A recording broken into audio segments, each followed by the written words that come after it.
Now, how about them damn Celtics? All right, we are back with another Boston Celtics video. Jack is traveling home from Denver today, so you guys all are treated to Nick NBA here to chat about some defense. Celtics have Yeah. been kind of dominant defensively over the past month or so. They've really picked it up. They are the top, well, not top rated defense, but they have held opponents to fewer points than any other team in the NBA in February. And it's kind of shifting their identity a little bit. They've talked a lot about the emphasis they've put on it here over the last several games, and the results are there. So seems like we're getting a little bit of a different brand of basketball here in Boston. Yeah, and I honestly, man, like, so just for context, they played 10 games in February so far, and in their last 10 games, the offense has it's so crazy how like at the like for majority of it, like the offense was like top 5, top 3, and the defense was like 12th, 10th, you know what I'm saying? And then now in February, well, this has been going on since basically since 2026 actually, but like just in this month, they're number one in defensive rating, and they're number one in points allowed at like 96.7, and holding teams to under 100 points in 2026 is not something that's supposed to happen, and definitely not multiple times. In the last 10 games, they have held 6 teams to under 100 points, and that's just unheard of. That's not supposed to happen. Now, it's not the greatest, the greatest of competition, but when you look at these games, it's like you held the Lakers with LeBron, Austin Reeves, and Luka to 89 points. Again, like it is the Bucks without Giannis, right? But 79 points, we've seen that team put up a lot more than that without Giannis, and of course the Saw with game our own against the eyes. Bulls. Yeah, we saw. Yeah, that same team crushed us in Milwaukee. So that there is something to that, and then of course, the latest one against the Nuggets, which the Celtics did not come out with a win, but they held the number one offense to 103 points. They made Nikola Jokic be less efficient than he is. And then the game before that, the Suns scored 81 points. Again, they had a lot of injuries too, but it's like, bro, something has to be said about how this team is just holding teams. And teams are bro, in the last 10 games, teams are shooting 41% from the field. Like that's crazy. That's crazy. And yes, that does come with, teams not hitting shots and stuff. Like that happens every game. There's teams are gonna not hit shots sometimes, right? But the Celtics, the ball pressure, the contest, the game plan, the matchups, like Shaman has been a huge part of that. Kata on the back line has been a huge part of that too. And then Ron Harper Jr. with that 7-1 wings in there, he's a part of that too. So everybody, I feel like this team, when we talk about the film, right, the Celtics University stuff, right, even though they've all caught that, I think just as the year goes on, it gets better because it's like things are clicking a little bit, clicking a little bit harder, and it's like they're they're getting it more now. So yeah, I've enjoyed this defense, even though the offense has fallen off a little bit. Being able to not change, but your identity like switch like this is just the mark of a team that can get it done. However, Yeah, and not only that, you mentioned first in defensive rating, opponents are shooting poorly. They've changed their identity. In a playoff setting, it's nice to be able to win multiple ways. You're not always going to be able to win every match. You're not going to be able to control the game the way you would like to play. So if you're forced to kind of get into a rock fight, you feel like you can do that. And you mentioned the Denver game yesterday. Look, man, if they're not dead in altitude, they probably put up a better offensive fight in the second half. And everybody who spoke about it after the game really felt like them missing shots and turning the ball over in that end of the third quarter, early fourth quarter stretch was what let Denver, put together their massive run towards the end of the game sealing run. Another thing that they've been great at this month, first in defensive rebounding percentage. The best yeah, NBA yeah, team at rebounding the basketball. and that's a change. Yeah, I mean, look, man, you all of a sudden are closing out defensive possessions. The work that you're doing is getting rewarded, and that goes a long way. I'm actually maybe gonna ask Joe about that tomorrow. We'll see. I mean, I gotta make sure nobody else has really asked him about it. Don't want to steal anything, but it's worth noting. Yeah, and you said something about the offense, right? Yeah, was that Jalen? I think in Jalen's post game, he just kept saying, "Yeah, I thought we didn't convert on offense." Like he said, convert like 5 times, and it's like, okay, cool. And he said, "Yeah, I think we got a lot of great shots, and we just didn't convert." And then Joe, I believe the Golden State game, he says sometimes our best defense is our offense, and like not turning it over definitely helps. Hitting open shots definitely helps, because when you turn it over, because everybody said this. Joe said this, Derek said this when they were asked about like what led to that run in the third. It was like, yeah, transition. We missed a lot of shots. We turned it over, and our bad offense led to Denver's offense. So sometimes you have to play great offense, but even in saying that and seeing how that happened in the Denver game, their offense hasn't been as great as it was at the beginning of this season, but their defense is at the top in this last stretch of games. So it's not going to be the same every game, of course, but definitely in the Denver game, like when you play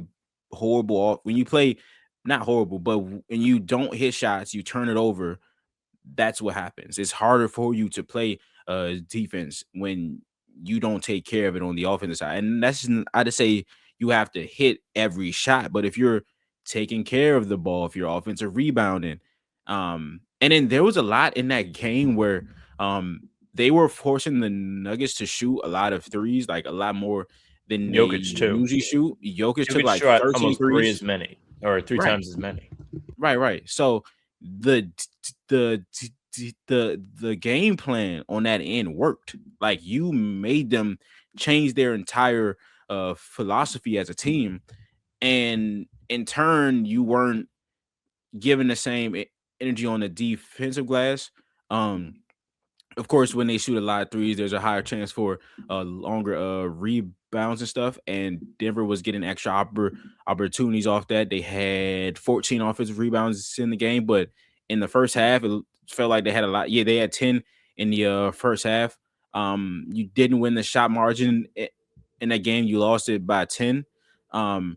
So even with me saying they played great defense, there was a chance where they could play even better if they close out possessions and they don't have 14 turnovers that lead to 14 points and 14 offensive rebounds that lead to 23 second chance points. So their half-court defense could have held them to like 80 points if they took care of the things that they've usually been able to take care of. Yeah, Denver had 66 points with 2 minutes left in the third. So they had done their job to that point. And then when the wheels came off, whether it was fatigue, just shots not falling, all of those things that factored in, they put 37 up for the rest of the game. Like they took care of business down the stretch against the Celtics. The last 13 games for the Celtics have really been where the opponents have stopped scoring triple digits. So dating back to January 26th, they beat Portland 94 points for the Trailblazers. Atlanta scores 117 the next game. Sacramento scores 93. Milwaukee 79. Dallas barely gets 100. Houston 93. That was the game with no Jalen, and they still hadn't gotten Vucevic yet, so they were really shorthanded. Yeah. And that was also a back-to-back. Miami 96, then New York 111. Chicago 105. Golden State 110. Lakers 89.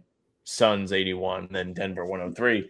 It's been largely consistent that teams are struggling to score. And you mentioned a Miami good team offensively, at least in games where they didn't play Celtics. They were not special that day. I remember watching it with Jack and just being like, why how is this the team that everyone was raving about at the beginning of the season? But Yeah. I think the gravitation towards guys who are going to hit the defensive glass has done a lot for this team's, only one shot being allowed on defense, winning the shot margin, controlling the margins more.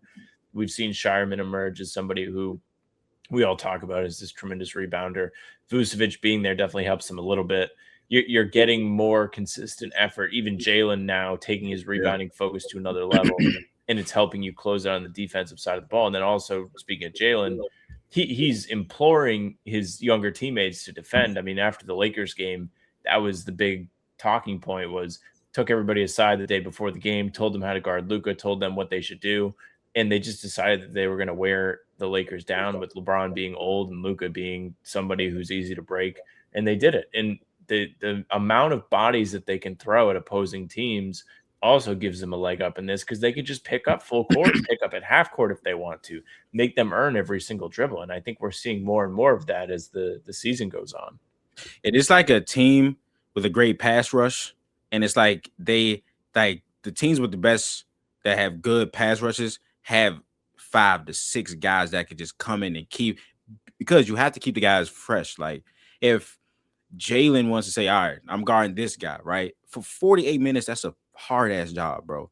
But then when you got Ugo to switch on him, you got Shaman, you got Walsh, you got Ron Harper Jr. who can check KD all of a sudden. Like there's so many guys that you can throw at superstars, like legit superstars in this league, and be effective in that. So credit to Joe and the culture that he's built there, and all the teams. Credit to the G League team, everybody over there. Like the alignment is real, and the coach is real. And I brought up something about the Nuggets. Like they had 14 offensive rebounds in that game. We turned the ball over 14 times.